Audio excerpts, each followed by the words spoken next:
तो देखिए दोस्त, हम सुना रहे हैं। हरी भरी सावनमा हो, हरी भरी सावनमा हो, हरी भरी सावनमा सैया, काहे बाल तुहु ऋषि आइल मोरे सैया। लागल सावनमा सैया, लागल सावनमा सैया,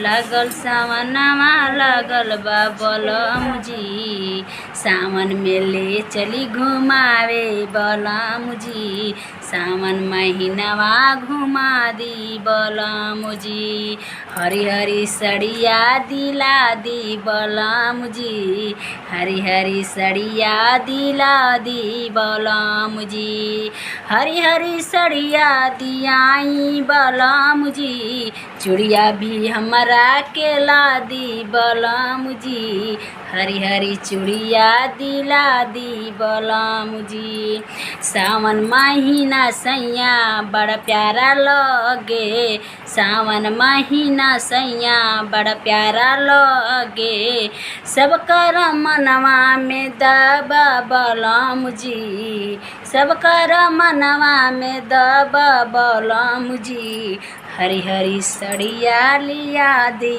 बलम जी, हरी हरी सड़िया लिया दी बलम जी। सावन महीनवा सैया बड़ा प्यारा लगे, सावन महीनवा सैया बड़ा प्यारा लगे, ले चली हमके झुलुआ झूला दी बलम जी, चली पार्क में घुमा दी बलम जी, चली गार्डन घुमा दी बलम जी, सावन में झूला झूला दी बलम जी, हरी हरी मेहंदी लिया दी बलम जी, मेहंदी लगाई प्यारे साजन को देखाए, मेहंदी लगाए प्यारे साजन को देखाए,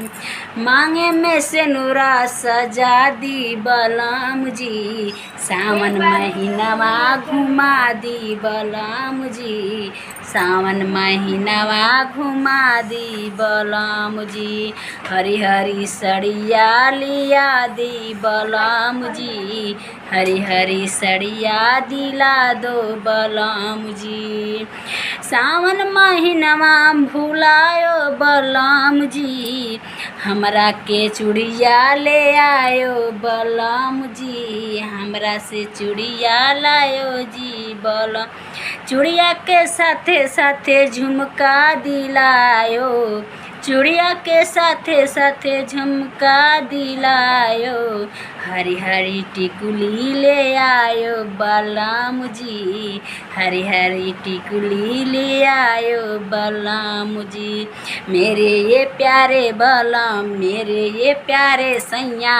डाले ली हमहू कर जवा बलम जी, हरी हरी सड़िया दिला दो बलम जी, हरी हरी सड़िया दिला दो बलम जी। सावन महीनवा सैया बड़ा प्यारा लगे, सावन महीनवा सैया बड़ा प्यारा